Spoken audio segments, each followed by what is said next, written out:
Caution: this game contains scenes of violence and gore, as well as depictions of criminal acts. These acts are strictly punished by law. Please do not attempt to imitate them. This game also contains themes of sexual violence and self harm. This game is a work of fiction. Any relationship to real persons, groups, places, or crimes is coincidental.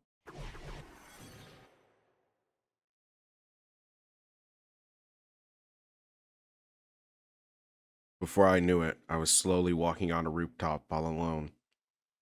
The wind was extremely strong, blowing raindrops into me from the side.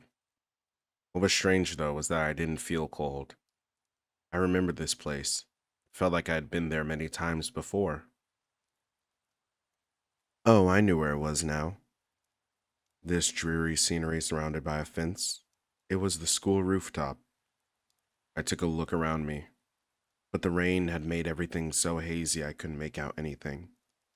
It was surreal. It felt like the world itself had become blurred. This is new. Beyond the haze, on the other side of the fence was Fess. She was standing there facing me. She was soaking wet. She was looking straight at me, just like at the concert. And her right arm, just like before, she was gripping that sword-like mic stand tightly. The blowing wind from below Fess's soaked hair flutteringly furious in the air. If she even slightly lost her balance, she would definitely fall. At this height, that would be a death sentence. Just looking at her made me stop dead in my tracks. And yet, despite where she was, Fess stood tall without the slightest hint of fear in her eyes. On the verge of tears, Fess gently extended her hand left toward me. Let's jump off together. It was almost as if she was asking me to go with her, trying to seduce me. Fess must be asking me for salvation.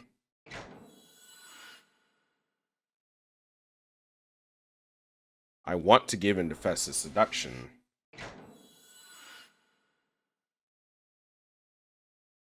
I'm sure jumping off would feel amazing.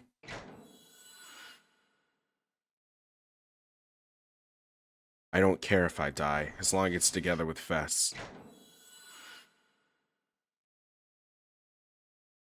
I want to be set free from everything.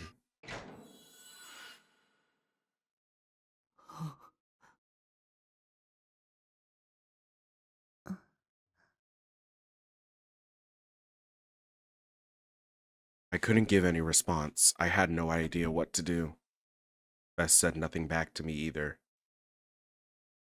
She just spread her arms out wide, taking on a pose as if she'd been crucified. Suddenly, the rain and the wind stopped. I tried to say something, but I couldn't make a sound. Nothing would come out of my mouth. Fess's body slowly tilted backward. Everything seemed to be happening in slow motion. I tried to reach out toward Fess, but my own movements were in slow motion too, so I could only look on in frustration as my arms slowly extended out in front of me. Fess was already closing her eyes, and not long after, her figure disappeared from my line of sight.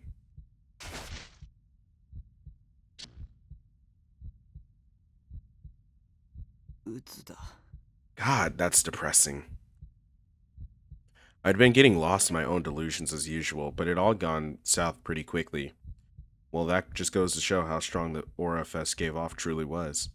She sort of had this sense of ruinous beauty to her. That said, I didn't have the slightest fucking clue what ruinous beauty was supposed to mean, though. Okay, Saz, Lamau. In the end, I got sick of the size of the crowd at that concert, so I had to rush to leave the venue. As a result, I'd barely watched any of the performance at all, and honestly, I never wanted to fucking go again. Well then, I guess I'll log on to ESO or something. That ought to rid me of this depression. As morning progressed, Kishimo Ayase stood before the school gate, watching the sky absent-mindedly. Students passed by on either side, and she paid no attention to the strange looks she received from them. Her gaze was full of emptiness. From her perspective, school was utterly pointless. Her reasoning being she knew the world would end very soon. Even as a second year, she felt out of place wearing a school uniform. This was no time to be attending school, so she believed. Still, she occasionally went in order to continue her search for the gates and the other Black Knights. Suimei Academy was the place where the Black Knights would gather, or rather, it was the place where they would be gathered, and that was the conclusion she reached. From a young age, Ayase had been seen as a problem child. She never finished middle school, thus preventing her from enrolling in high school. In spite of this, she transferred into Suimei Academy during May of her first year, a day she remembered vividly even now. She had stood before the gate on that day, just as she was now. Until then, she had been institutionalized by Urquhart Medical. During that time, she endured a hellish trial in order to become a Black Knight. 1 month of psychiatric treatment later, she was finally discharged. The hospital's director, a man whose name she had long since forgotten, spoke to her at that time. Starting tomorrow, you'll be attending high school in Shibuya at Suimei Academy. I've done all the work needed to enroll you already. She was not told why. Those words still in her mind, the day she had arrived before the school gate, she murmured something to herself. The heavens shall be dyed red by the quickening of the wicked-hearted king. 7 dark, wicked hearts shall face birth in concord with this hour, for they are soon summoned to the Holy Land. And it will come to pass, O nightmares, O calamities, O darkened cadavers torn asunder, that wicked hearts shall slay one another, and so will be shattered the world under the wicked-hearted king's dominion. They were verses of the legend of the Glagiold book of Psalms and Revelation, a prophecy Ayase had taken to heart. One she uttered only because she knew now for certain this was the gathering place of the Black Knights. Thus she would continue waiting, she would continue searching. And as time passed, she never felt a single trace of wickedness, until now. At last she could sense the presence of a potential Black Knight. It had certainly kept her waiting, but the change was a wholly welcome one. Time is already growing short. Glacial's resurrection is almost upon us. Her words a faint, quiet murmur. Another Black Knight. With this thought, Ayase passed through the gate, seeking the boy she had met at the concert venue.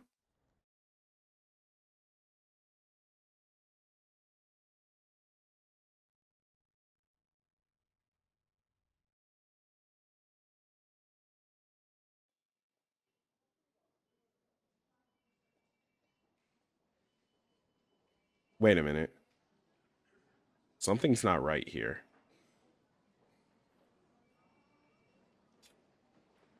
Would anybody like to guess? Ding, ding, ding! Rimi's fucking gone! Is that all she knows how to do? Is just like, be like, oh, you want to hang out with your sister? You want to hang out with Yua? She didn't even show up at all. Like, at all during Sun and Moon. What was she doing the whole time? There's not much she could have been doing.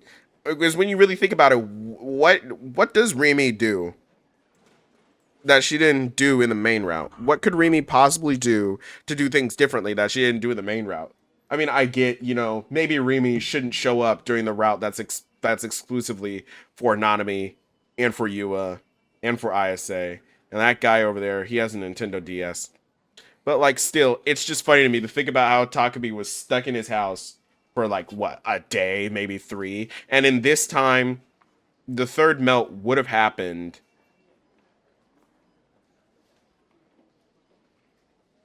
Well, no, at that point, she would have been captured. So let's go back a couple days. She would have been captured by the point of the third melt. So, like, it's like the day before it. Well, she just doesn't come see Takumi. And Senna and Kozue just don't come and take his jack of shit. And here we are now, at a part in the game where normally Rimi would be here. And What the fuck? What could she possibly be doing? All right, what could she possibly be doing? She was here before. I mean, I know she's just not here because this is the Ayase route, so it's like we gotta hang and kill everybody else.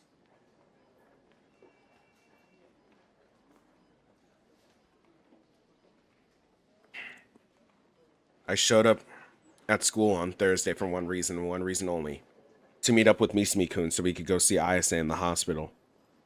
Granted, he had more or less forced me to tag along, but I still figured that maybe Ayase could help me out. With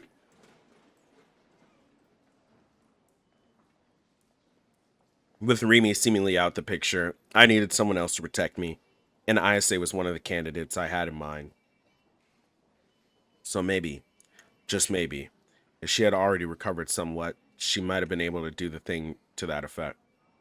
One thing I do like, though, is that, and I wonder how it will be for Kozue, Senna, and Rimi's routes. I did trigger Rimi's, the delusion to activate Rimi's route by accident, but I didn't read it. So, one thing I do like is that specifically for the Yua route, the trigger for it is removed from her as a character for Mia's route. But both Nanami and Ayase's talk about attraction and being in love. And it all draws back to the fact that Mia is one of the girls here who does not feel like, to me personally, like there is a universe where you could ship her with Takumi. But I love to see what the selections sound like for Kozue, Senna, and Rimi's routes. And also for Blue Sky. So maybe, just maybe, if she had already recovered somewhat, she might have been able to do something to that effect. And on top of that, with her help, my chances of obtaining a real D-sword would skyrocket. I really couldn't do it on my own. Then again, it was Ayase who herself said, D-sword is something... Obtaining a D-sword is something one can't teach. But still, this is Ayase we're talking about here. Surely she could help somehow. Coming in through the front entrance, Misumi-kun looked around the lobby in confusion. Also, that brings the question, does Takumi Nishijo have a D-sword? We know Taku, Nishijo, has a D-sword, but does Shogun have a D-sword? Or is he just leaving it up to us, to main character Takumi?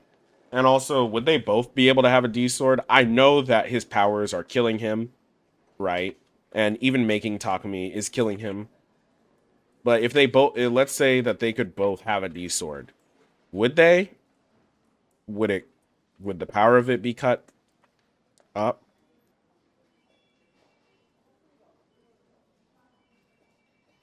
Also, the idea of Takumi real booting a Takumi who real boots Anatomy. Real boot Inception.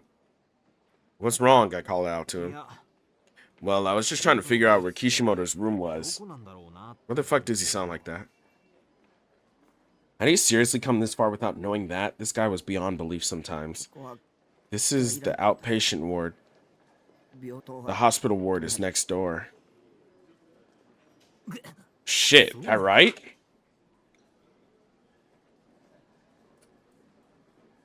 AH Tokyo General Hospital. It was a hospital I'd gone to ever since I was a kid. I'd even come here the other day, so I was pretty knowledgeable on where everything was. Dr. Takashina's face flashed across my mind, and I involuntarily groaned to myself. As we walked to the hospital ward, Misumi-kun turned to me. So, which of these rooms is hers? How should I know? It's rhetorical. Whatever. This was a general hospital, so there are obviously a ton of different wards and departments, if I had to guess. Probably not the surgery ward. But she could maybe be in the psychiatry ward. There hadn't been any visible injuries on Ayase after she'd fallen. And considering her attempted suicide, her mind had likely been brought to the brink, so she'd be in the psychiatric ward. Even I'd taken to the psych ward after the uproar at O front. Huh? You sure know your stuff, Taku. I'd really like to know what were they doing to Takumi while he was knocked out, since he was very clearly not in a normal room.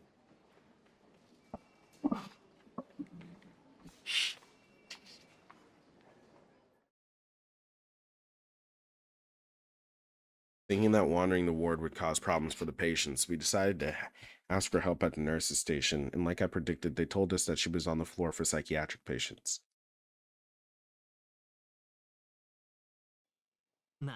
Hey, remember what I told you? You know, the fastest way to a woman's heart? Misumi-kun grinned from ear to ear as the two of us walked down the hall. Was that seriously your only reason for visiting her in the hospital? Heard there, at this point, at least have common sense to not talk about it out loud. Regardless, I think you said the fastest way was act like you care about her in a moment of weakness or something like that. Today, I'll make sure to show that Ice Queen a real man. This nigga's a piece of shit. I ought to take his ass from him. Misumi-kun shone a pearly white smile and gave me a thumbs up. It didn't matter how confidently he had said them. The words coming out of his mouth were totally disgusting. But I guess he could get away with it because of his good looks. Must have been nice being an alpha male. Oh yeah, you and Kishimoto are pretty close, right? Not really.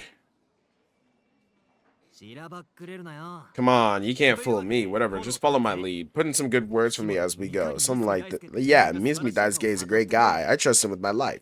Lay it on real thick. I can't. Oh, come on, don't say that. I'm on my hands and knees here, Taku. Have a little restraint, will you? You're at a hospital, not a mixer. With him acting like this, was it even a good idea to have him see Ayase at all?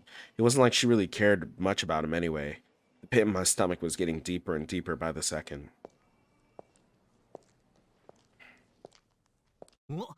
Oh shit, this one is it. Misumi-kun stepped in front of a door and pointed at the nameplate. It definitely did say Kishimoto Ayase. The door was closed though, so he couldn't really see who was inside. Well, you gonna go talk to me once we're in? Yeah. For the time being, I nodded in agreement. Although, even if I did get the chance to say something to Ayase, I doubted I'd be able to say much, regardless of whether Misumi-kun was there or not. Sup, Kishimoto-san? Misumi-kun opened the door, greeting Ayase with a cheerful tone. We came to visit? But that tone didn't last very long. His face immediately froze.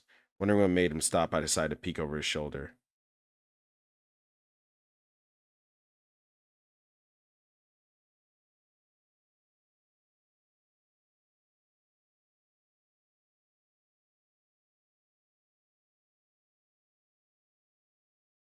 Why are those here?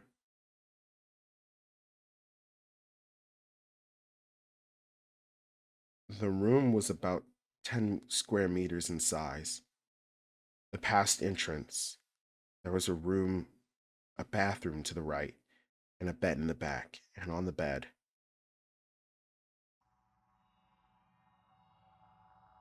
sat Ayase, stained with blood from head to toe. Her hollow eyes pierced straight through us.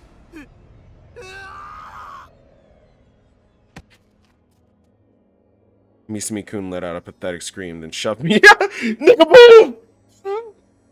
I wanted to run as well, but my legs were frozen in place. I quivered in fear. And yet, at the same time, I was struck by the bewitching beauty of the blood-drenched girl, as well as the things leaning against the wall behind her. I couldn't move an inch from where I stood.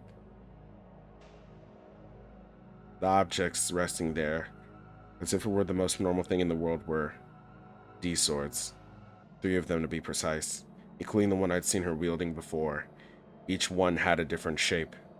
One had a form so strangely sophisticated it could barely pass for a sword. Another one was shaped like a cross, its form evoking a sense of heart-rending pity.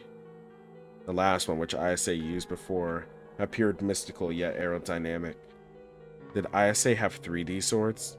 Wait, why had I assumed a person could only have one? Maybe Senna and Kozue had two, multiple as well. Takumi. She called my name and I gulped. She gave me, approached me, her body surrounded by an air of elegance. I was frozen in place. You came after all. Why is there so much blood? Her pajamas were dyed crimson by an abundance of blood. Blood that hadn't even dried yet. The rusty smell of fresh blood seeped into my nose. This is the blood of the Black Knights. Black Knights? Is it yours? It is not. Then whose? And were you the one who killed them?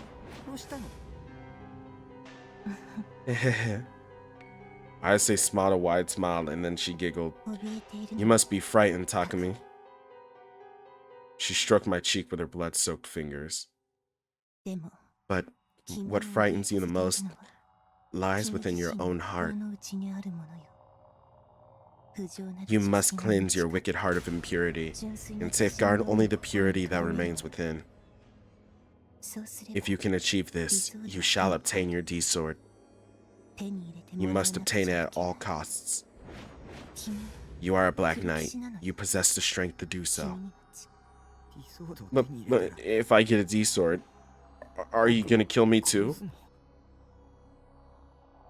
I mean, you're here to kill Black Knights, right? Do not be fooled. That is impure wickedness swaying you. Ayase peered at my face, her hand still on my cheek. Her eyes looked hollow, yet I could sense a profound radiance buried deep within them. I couldn't take my eyes off her. Black Knights hold authority over wicked hearts. However, the wicked-hearted king was cunning. The Gladio Saga, Volume 6, verse 250. Gladio will gradually erode the domain of wicked hearts, each complete dominance under a veil of silence, before at last driving them to rampage. We cannot afford to lose this battle. We must oppose the wicked-hearted king's invasion of the hearts of men. I had never made eye contact with a real girl for this long before. I was completely captivated by the traces of sorrow, desolation, and vigor in her eyes. I hadn't listened to a single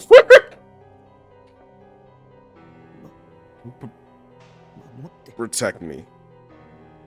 When I snapped out of the trance, I found myself muttering that. Protect me. Please. This nigga's such a wimp, dude. Very well. Ayase nodded without second thought, and then she brought her face closer to mine. The stench of blood grew stronger, becoming more and more overwhelming. This is how it was foretold. She whispered softly in my ear. My heart was racing. I will protect you, so please, protect me as well. With her body smeared in blood, she was so corrupt, so impure, and yet so bewitching at the same time. It was hard to believe that a girl like her was a student at my school, in the same year as me, no less. There are no longer any other Black Knights who can fill this role. At first, I attempted to gather the Black Knights as prophesied, but with my strength alone, it proved impossible. But if you are here, Takumi... Just like she had at the concert, Ayase showed me a face that was unbearably seductive, a face she rarely ever showed. Eventually, the gate of Cactius will open. When it does, the wicked-hearted king shall descend upon this world.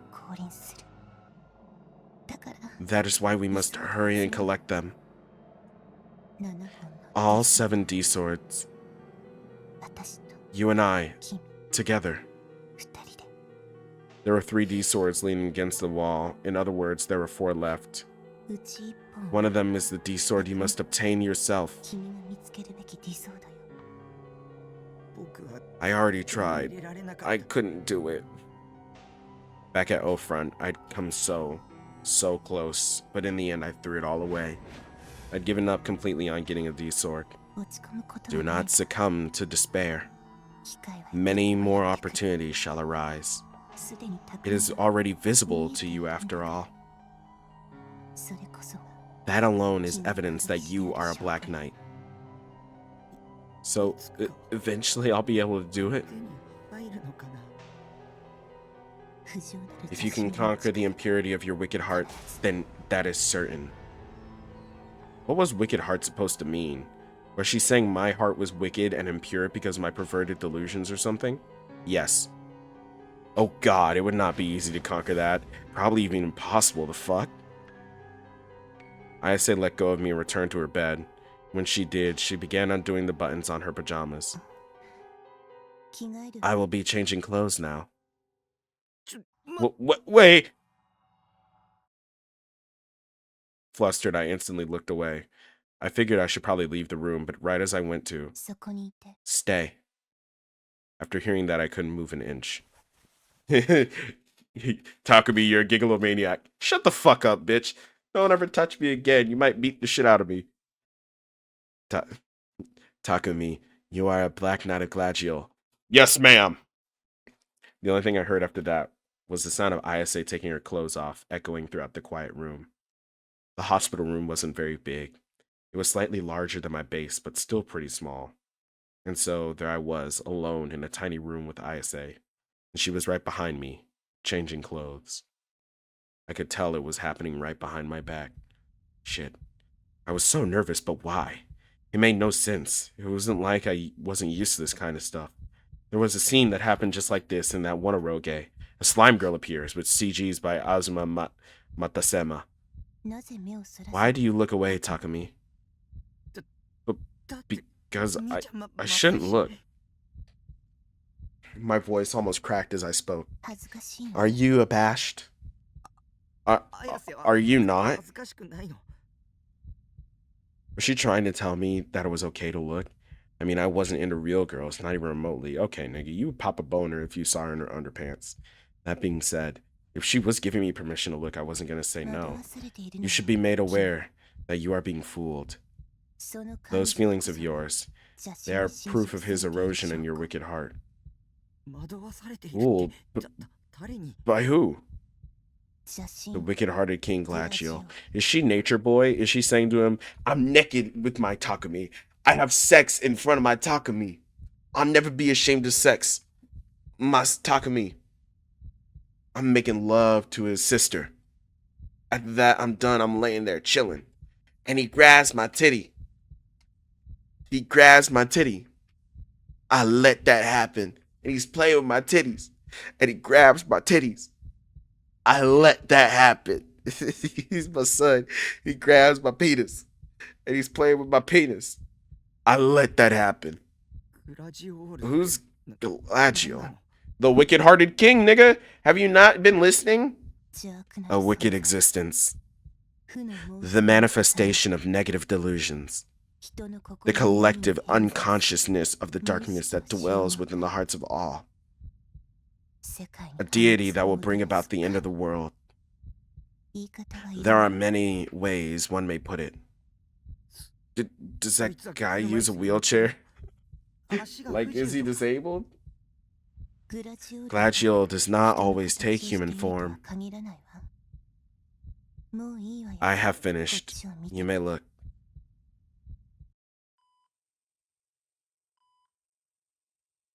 I slowly turned back around to face Ayase. She was already done changing clothes, and for some reason, she was now wearing her school uniform. Why your school uniform? Because that's all the clothes she had. Because he is drawing near. Glacio's awakening is upon us. We need to be ready to move at all times. Then wouldn't normal clothes be better? Well, whatever. What's done is done. Does the Glacio guy have anything to do with gigolomaniacs? Gigolo... what?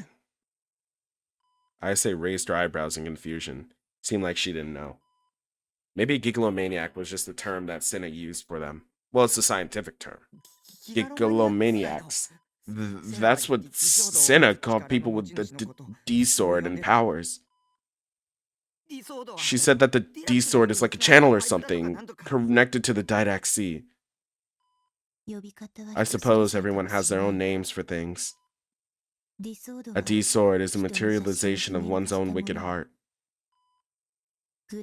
That is what's written in the Gladio Saga, Volume 3, Verse 11. Verse 11, 23. That's not how that works. It would be chapter 11, verse 23. Oh, wait, no. Wait, yes. That's exactly how it would work. It is a tome of prophecies. Well, I mean, I'm thinking about this wrong because I'm thinking about it from the perspective of everything Abrahamic that is in Islam.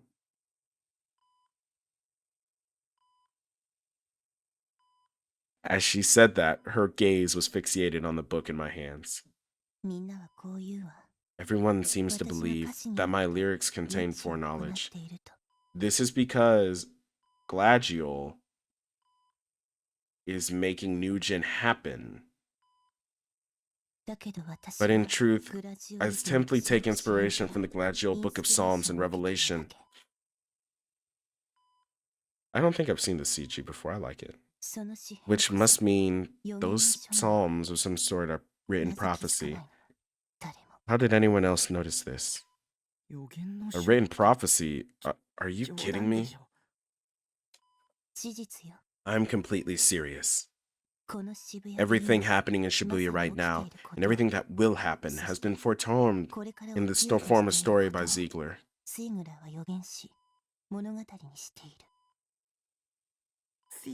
Ziegler? The author of the Gladio Saga. He has since passed away, but I believe Ziegler was a great Black Knight when he was alive. I was really starting to think that Black Knights was just her term for geek. Oh my god, this nigga is stupid. Hey, also, where is Remy and where is Nanami? Did you kill them?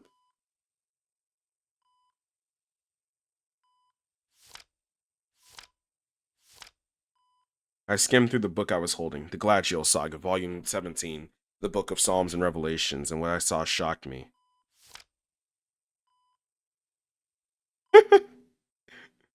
Oh, it was blank. No matter how many pages I turned, no matter where I looked inside the book, there wasn't a single word. What the hell? I turned back to check the front cover. It wasn't a normal book cover, it was almost entirely blank. All that was written was the title and the author, not even the name of the publisher. Once again, I tried flipping through the book from the beginning. But even the first page was blank. No matter how many pages I went through, I couldn't find a single one with any writing. Don't say anything.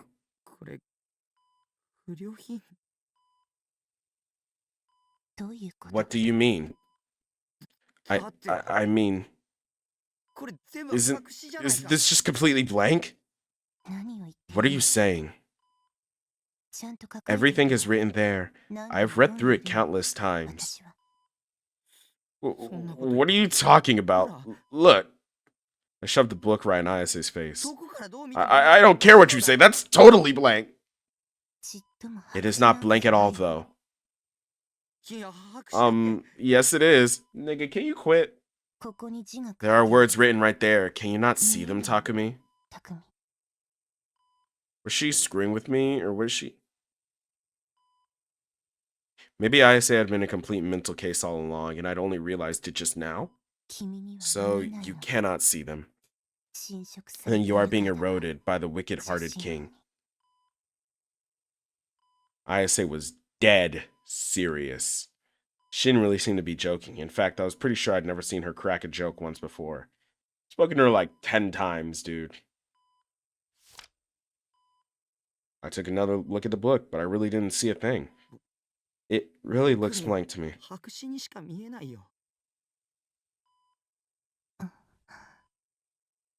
I see. Ayase's shoulders dropped in disappointment. Then she took the book from my hands.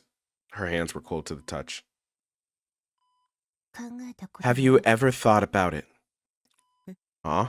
Thought about what? That the shape of the world is formed by the eye of the beholder. And nobody can measure the difference in perception. Concepts or cognition can never match between two people. But I can at least say this much. The difference between what you see and what I see can attribute it purely to the influence of our wicked hearts. And the wicked-hearted king Glacial is the collective of all wicked hearts. The direct sea. He is about to awaken soon. Yeah, Noah too. And if he does, it is entirely certain that all 6.7 billion...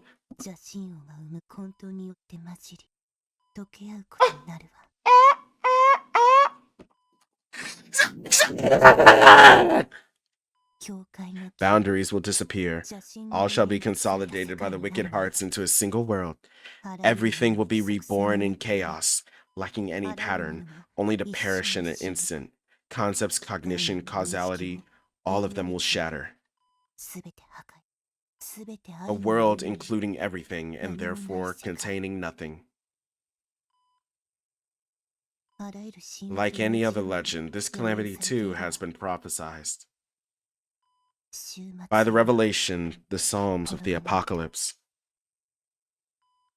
Was that really true? Was that really what was written in the Blink Book? In the Gladiol Book of Psalms and Revelation? If we do not act, the apocalypse will be unavoidable, and the world shall see its ending. But if we act now, you and I can stop it. We are the only ones who can. Why just us? Yeah, what did you do to Remy and Nanami? Guidance. The wicked-hearted king has already eroded the rest of the Black Knights. Wait, Ayase had said earlier that the blood on her was from the other Black Knights. Had she killed them somewhere in this hospital? If she had, then where were all the bodies? Then, right as I thought that, Ayase walked past me and put her hand on the door. Where are you going? Okay, Ayase, you're pretty funny. I mean, there's a toilet right here, man. With a deadpan expression, she answered me, then headed off without waiting for my reply. I looked around the room, trying to find more volumes of the Gladiol saga, but no dice. I didn't know how many volumes there were in total, but the one I picked up before was the 17th. Volumes 1 through 16 were nowhere to be found. Of course, it was possible that she just hadn't brought them to the hospital. I still couldn't believe that the book was totally blank, despite seeing it with my own 2 eyes.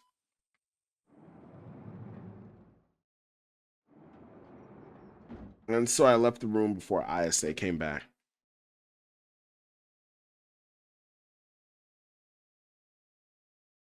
So the hospital had this corner set up on the far end of the lobby. Countless PCs were lined up there, and they had internet access, something I'd learned from the countless times I'd been here. Now that visiting hours had ended, all signs of life in the lobby had vanished. Even though it was so busy during the day, the lobby was now covered by an eerie silence, making it impossible for me to calm down. I'd definitely get kicked out if a nurse saw me, so I made a dash for the PCs. I wasn't an idiot. I knew a thing or two about Western mythos and stuff, and I'd learned it from all the anime, manga, and games I'd gone through. But even with all that, I've never heard of the Gladiol saga before. The first time I'd seen the name was when I looked into Ayase online. So without further ado, time to look it up. I got quite a few results, way more than I expected actually, which worried me. Maybe I really was the only one who didn't know about it. But as I looked closely at the results, I noticed one common denominator. All of them had something to do with Phantasm or Fess. Whenever the Gladiol saga was mentioned, it had something to do with Fess mentioned, or Phantasm's world building, or other stuff like that. It was all a bunch of hearsay. I don't know why I read that as heresy at first. But no matter how much I searched, I couldn't find any discussion on the actual contents of the book.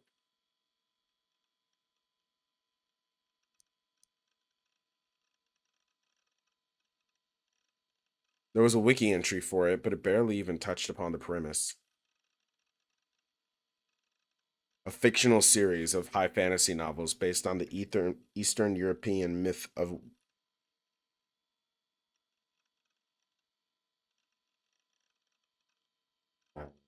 Myth of Glacial, the Wicked-Hearted King.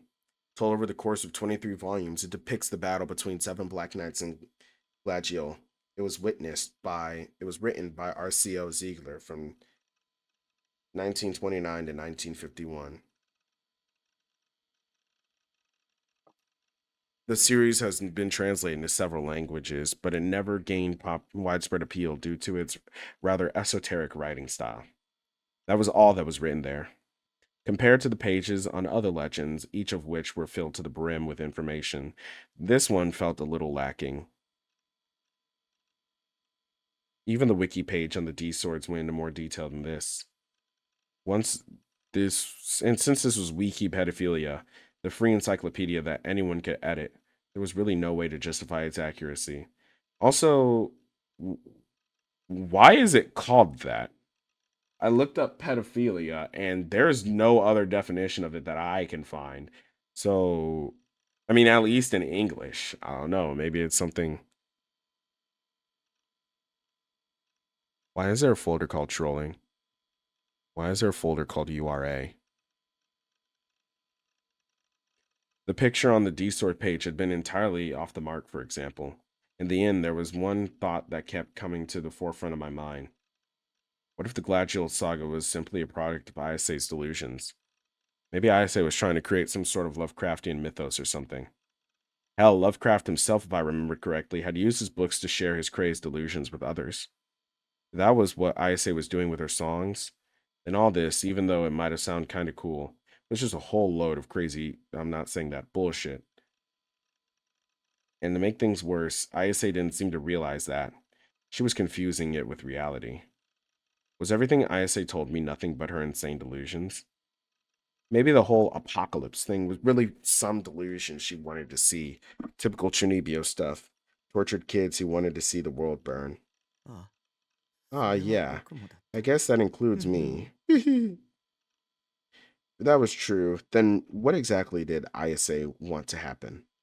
What kind of ending did she wish to reach? How did she want this legend to end? And was she someone I could trust? Why am I even questioning it? Ayase is all I have left. Rimi was gone, Senna was kind of scary, and Kozue was unreliable. So it didn't matter how crazy she was. She could spout delusions all day for all I cared. Ayase was really the only one I could rely on. Plus, she had a D sword. There was no denying that. Her songs really had prophesized Nujin cases, whether they were based on delusions or not. Oh. Or Nujin had been happening because her delusions were becoming a reality. If anything, though, that just meant she was even more powerful than I thought. No harm in using that power to my advantage. I needed her, and luckily, for God knows what reason, she seemed to be interested in me. So as long as I took her words with a grain of salt, I'd probably be fine. Yep, it was going to be just fine.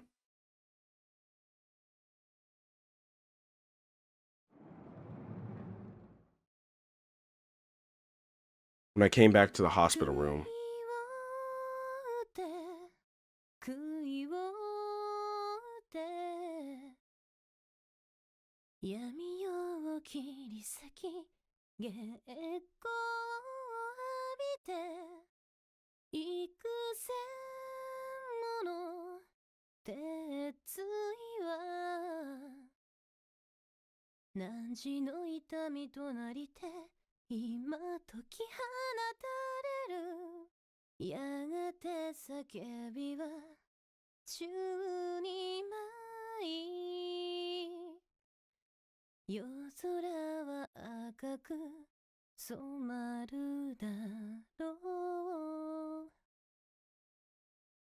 Ayase was sitting on her bed eating some hospital food.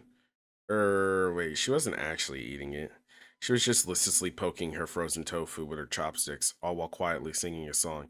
By the way, where did Misumi go? That fucking bitch. He really saw her covered in blood and just decided to. He said, "Nigga, move out the way." Hey, yo, my life's like a movie. My eyes are like a Uzi, jacuzzi. Nigga, get the fuck out of the way. And he didn't tell anybody. He didn't say anything. He was just like, "Oh, this bitch can kill talking to me. I don't care. I just want to live."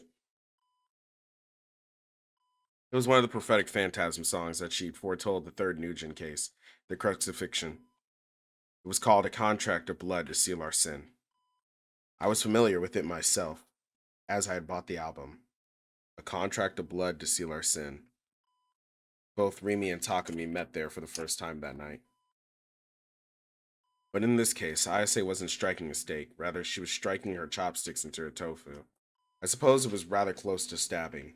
As soon as she saw me, she gave a faint smile, as if relieved about something. I was uncertain whether or not you would come back.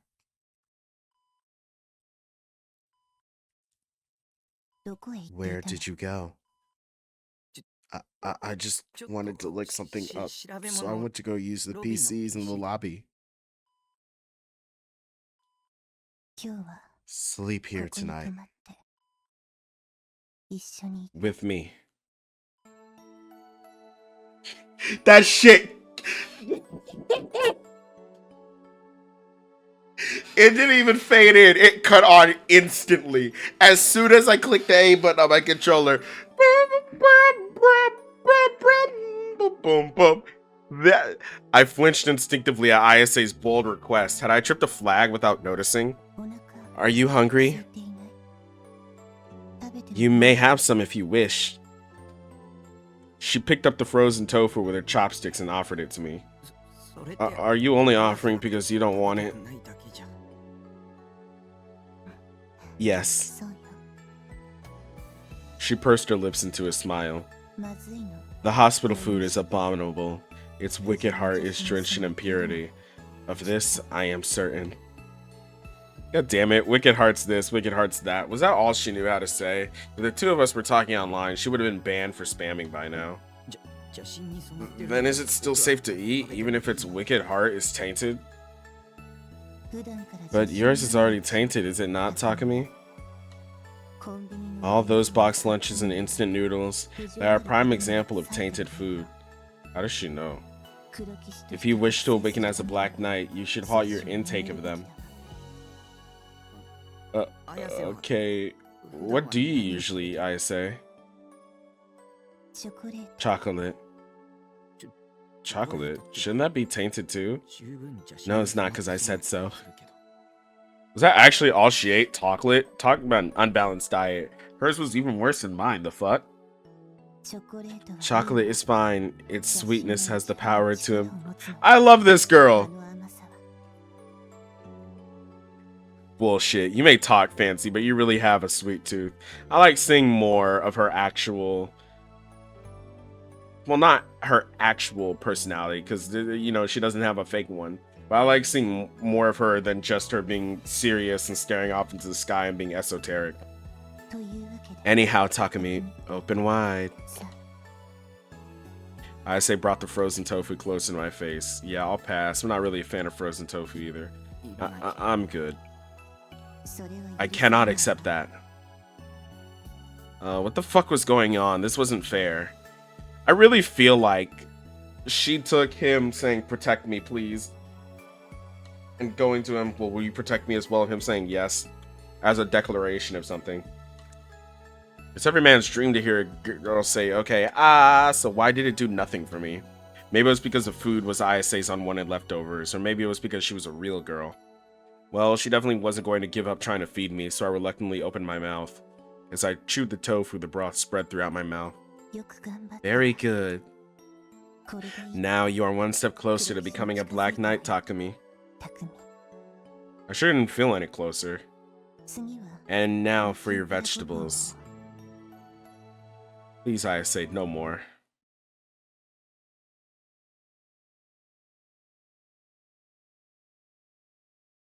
When she'd finished feeding me, Ayase had started going on about the Glacial saga, but this time she really got into it. Even once the sun had started setting, she seemed oblivious to the fact that the room was getting darker, not once she had thought to turn on the lights. For the most part, she'd gone pretty much in depth on the things she'd already mentioned prior, or to that. Nothing really new. She wasn't exactly the most engaging storyteller, so now I was starting to get sleepy. Though, considering that Shogun was still out here, it probably wasn't smart to be dozing off. And that is our duty. Do you understand this? No. え、 Huh? Yeah. I hadn't listened to it. When I did, Ayase squinted at me, then moved in close. You were not listening, were you? She usually didn't show much in the way of emotion, but I guess she could get mad under the right circumstances. Maybe I should apologize for upsetting her. It seems that impurity runs deep within your wicked heart. Oh my god, again with the wicked hearts? I suppose we will have to excise it before we proceed then. The impurity that has eroded your wicked heart. If we do not, purity shall never be able to flourish within you. Excise? Are you gonna Chinese water torture him? What's she trying to do to me? By the sound of it, some kind of terrifying heart surgery. It gave me the chills just thinking about it. But it seemed like my guess was off. With a slightly sorrowful expression, Ayase licked her lips. I caught a glimpse of her pink tongue, which I must admit, that moment was extremely sexy. I shall do anything to excise your pure... If there is anything you desire, you must tell me. Anything? Well, I still didn't know what she meant by excise your impurity, but... Well then, how about for a starters, you suck my cock? You know what? Hold on. I was embarrassed for a second, but wait a second. Hold on. Let's see this. Let's see this. I was about to feel embarrassed and angry, but despite the darkness, and he shoots the 3. Uh-oh, maybe I'd gone a little too far. I didn't really want her to start hating me. I definitely didn't want her to abandon me, so I rushed to apologize. Oh my god, he greened this shit! Grabbed me by the collar and shoved me right into a nearby closet. Wait, what are you? Shh. She pressed her body up against mine, then she closed the door behind us, leaving us tightly packed inside the closet. The closet was incredibly cramped. It wasn't designed for people. In order for the two people to fit, it had to be pressed right up against each other. It didn't help that I could feel Ayase's stifled breaths in my ear either. Maybe it was how dark it was, but the situation was really turning me on. What's going on? What's going on? The nurses are doing their rounds. Oh, so that's why we were hiding. Visiting was prohibited at night, so obviously sleeping over was too. If they found out that I was here, they'd kick me out immediately. Okay, but why was Ayase hiding with me? There are enemies all around us, even in this hospital. Enemies? The harbingers of Glacio. They lie in wait for any opportunity to subjugate our hearts. Even the nurses were our enemies? Are you sure that's not just your persecution complex? Shut up! I had no clue what brought it on, but Ayase suddenly sealed my lips with hers.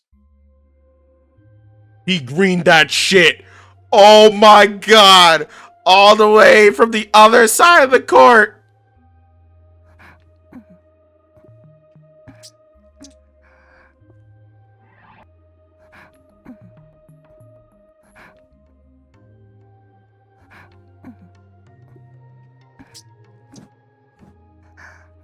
Her lips were so soft. It was enough of a shock to make my mind go completely blank. And that's when I heard the door open. At the same time, some strange mechanical sound. Whoever they were trying to be stealthy, but I heard them come through the door. She's not here. I heard a female voice. I felt like I heard it before, but I couldn't exactly remember when. I worry that she ran away. Could she have figured us out? You're right. Perhaps I went a little overboard with how many times I made contact. She was talking to someone, but I couldn't hear the other person's voice. She must have been on the phone. Ayase's lips were glued to mine. Her sweet aroma lingered in the air. It smelled absolutely incredible. They were so soft, but not just her lips, but her breasts, her shoulders, her hips, her thighs. Every part of her body that was pressed up against me was soft as could be. There was probably someone really dangerous standing right outside the closet, but that didn't even register in my mind. I was completely lost in pleasure. Have you finished your mission?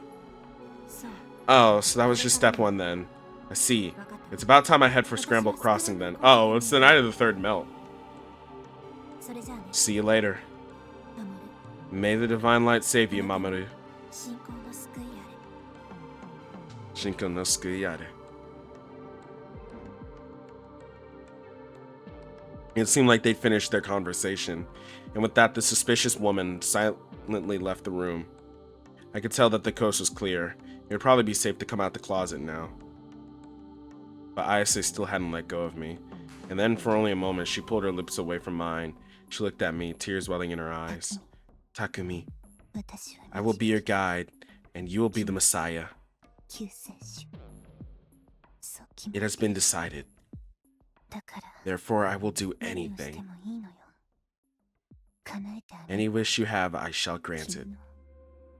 Well, there's a pretty unhealthy relationship dynamic there, Ayase. You don't really even know this boy like that. And also, he's ugly as shit and a bum. But, you know, that's not important. Even if he was good looking, this wouldn't be.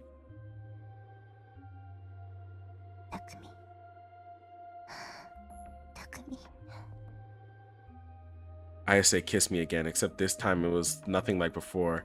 Jesus Christ, the girl, he didn't ask for all that. He just asked for one little anime pucker kiss. Okay, I don't really want to read this. When I tried inhaling, I just sucked in Ayase's hot breath. Dude, damn!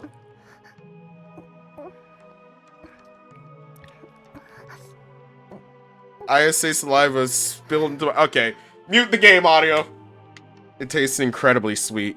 I swallowed it with audible gulps. My brain was completely paralyzed, mesmerized to the core. I never expected the touch of a 3D girl to feel this good.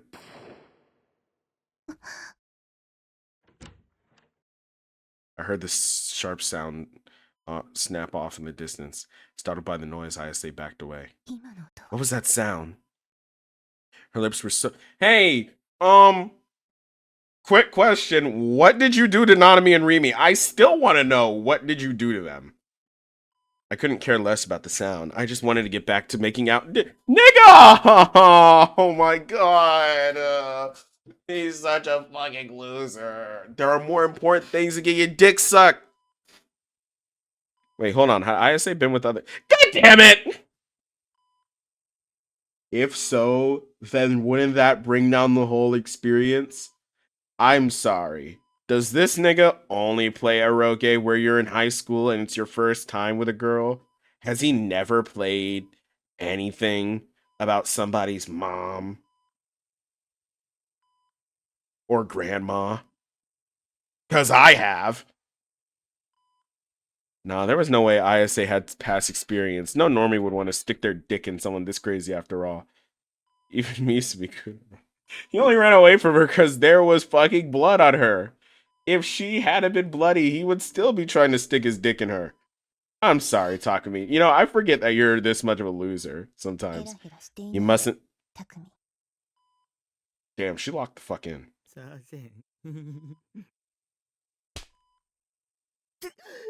Yeah, nigga, lock in. Yes! Ayase slapped me. My hopes and dreams were dashed in an instant.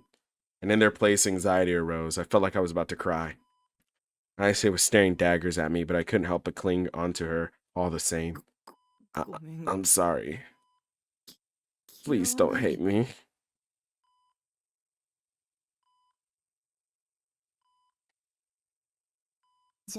Do not allow yourself to be dominated by your wicked heart. Let it instead be absorbed into yourself.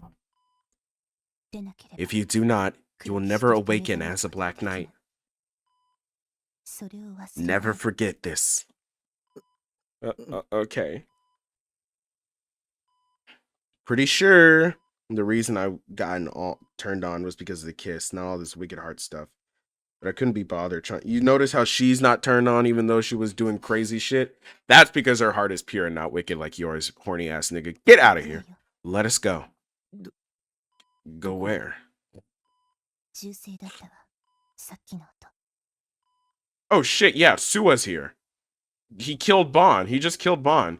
That means that Mia is also here, but she's probably not here because this is the Ayase route, not the Yua route. A gunshot here in Japan in a hospital? It hadn't sounded like that to me. Then again, I'd only heard them in movies and video, so it wasn't like I had any frame of reference to how a real one sounded like. Even if that was a gunshot, what do you expect us to do about it? That, too, has been foretold. The battle against the wicked-hearted king has already begun. This is true because the two of them showed up when Sua was there. The hearts of the Black Knights are soon to perish. So we must retrieve them, the D-swords. And we need to get out of here before the third mill happens. That is the only thing we can do. The Black Knights were going to perish. Had that bullet we'd heard been fired at someone? We should call the police. Nigga, no! Does he not get it at this point? That would serve no purpose. The police have long since been dominated by wicked hearts. We were reaching unprecedented levels of correctness here. Ayase is completely correct. The Gladial saga was nothing more than a delusion of hers. Everything she said was nothing more than a delusion of hers. I had asked myself earlier what kind of ending she wished to reach, and I was still asking. Seriously, what was her end goal here? What the hell was I supposed to do? Come now, Takumi. Ayase was already on her way out. I hesitated to follow her, but that was when I realized. 3 D-swords leaning against the window were gone. Had she taken them with her? I bit my lip, hesitating for a moment longer, but in the end I decided to follow after her.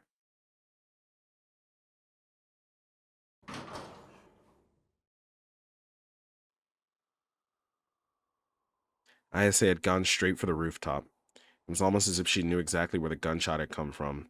There was no hesitation as she walked. The hospital's roof had been turned into some sort of garden. The plants were all fully grown, and the flowers were in full bloom, but it was too dark to tell what color they were. I hid behind Ayase and took a look around. I couldn't sense anyone here. In fact, I didn't sense any signs of life at all. Had the gunshot really come from here? And even if it had, who fired it? Guns weren't exactly common in Japan. We really should leave. If we stay, we might get shot. This nigga's scared of getting shot.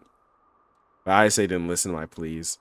Instead, she moved even further into the garden, meaning I pretty much had to follow her. And then I saw a dim blue light in front of me. It was extremely faint, as if it'd go out any minute, but it was undeniably there, flickering in the darkness. It is a D-sword. It's you, Yep. Wait. Hold on. It was unendingly elegant, and yet it possessed a razor-sharp edge. As if it longed to cut down all around it. Its presence was completely otherworldly. 2 people were lying on the concrete near the D-sword. I recognized them. Yua! The girl in the school uniform, with her eyes pointed at the sky, was Yua, no doubt about it. What was she doing here? And the other person was a middle-aged man. Looking at him, I realized it was the same detective that had questioned me over the crucifixion case. They're both lying down on the ground, completely still. I carefully approached them. That's when I noticed a puddle of blood. I jumped back and shot, but it was already too late. The liquid crimson had already covered my shoes. The detective's body was especially soaked in blood. Yua, on the other hand, didn't seem to be wounded. What the hell had happened here? Why were Yua and the detective together? Oh, because the guy who killed her, he choked the shit out of her. That's why. A million questions were racing through my head. So many, in fact, I couldn't even begin to organize them. I couldn't handle the confusion, so I turned to Ayase for help. Looking as solemn as ever, she ignored the detective and approached Yua's body. Stopping right on the pool of blood, she kneeled beside Yua and felt her neck with her fingers. There's a pulse. Her body still lives. But her heart does not. It has perished. So this is the timeline where the porter got to her. As for the man, his end has already come. The porter got her and killed her mind. She was speaking in her usual indifferent tone. How can you be so calm right now? That guy's dead! It is as I said before. This has been foretold. Fuck do you mean foretold? Fair. Are you sure this isn't a delusion you wish would become reality or something? It is possible, but there is no way to know for certain. What? It is of no consequence. The origin matters not. That's true. What happens is that this shit is happening and we need to stop it. Then Ayase stood up.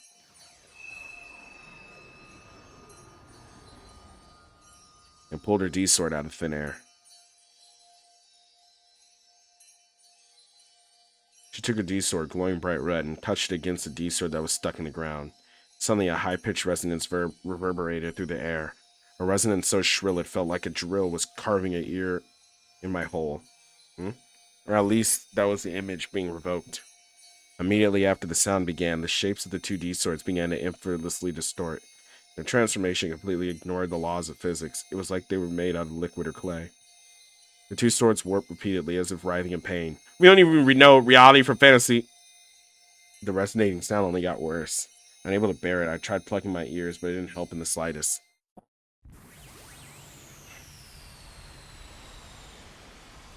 Until suddenly a shockwave ripped through the air. Before I could even begin to notice what happening, the sword in the ground was in Ayase's left hand. Ayase must have been in agony. Her expression made that very clear. But only a moment later, she looked at me and smiled. She was even blushing slightly, almost like she was aroused or something. This is the fourth one. Even though there were corpses right in front of her, whoever shot the middle-aged detective was probably still nearby.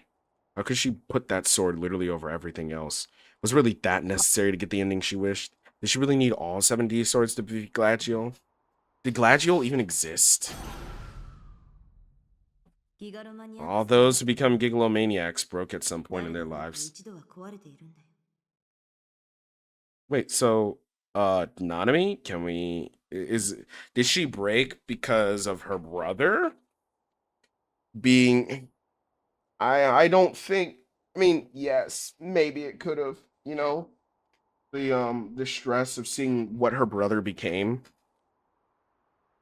probably could have broken her, but enough to be a gigalomaniac. I mean, everybody's trauma is different, but still, compared to what Ayase and Senna went through, and what Rimi went through, and what maybe, but I don't really know yet, what Kozue went through, and compared to just the fact that Takumi was born with this ability, and both of his parents are probably also gigalomaniacs. I mean, maybe that's why Nanami is a gigalomaniac, but also,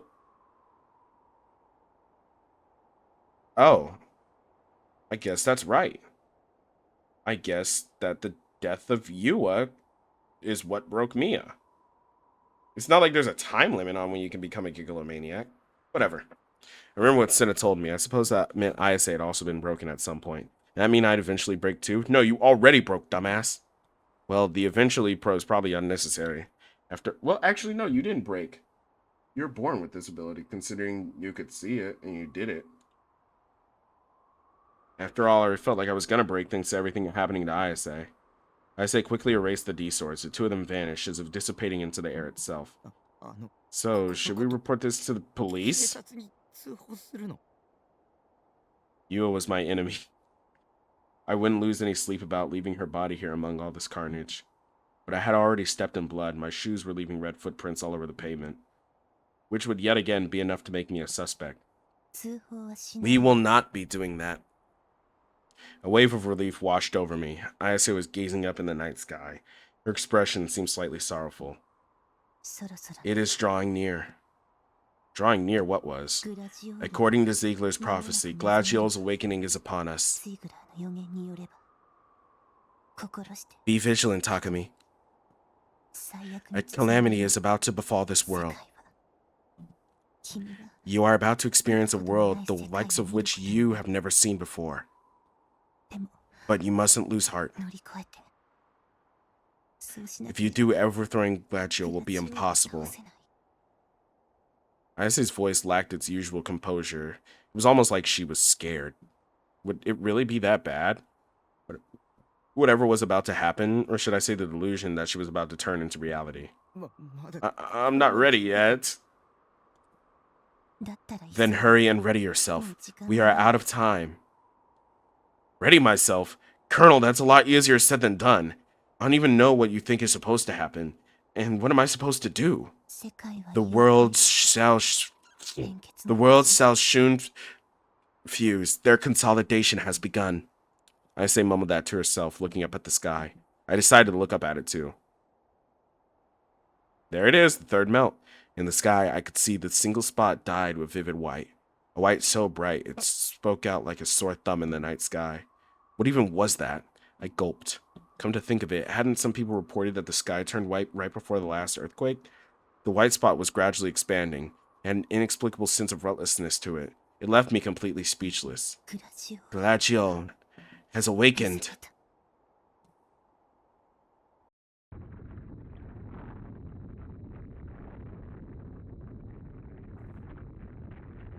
The earth trembled. The building shook. No, it wasn't just the building shaking, everything was. The white spot in the sky grew even bigger. Then we were immediately assaulted by a buzzing noise, one that sounded similar to the resonance of the D-sword from before. My head felt like it was about to explode. And then...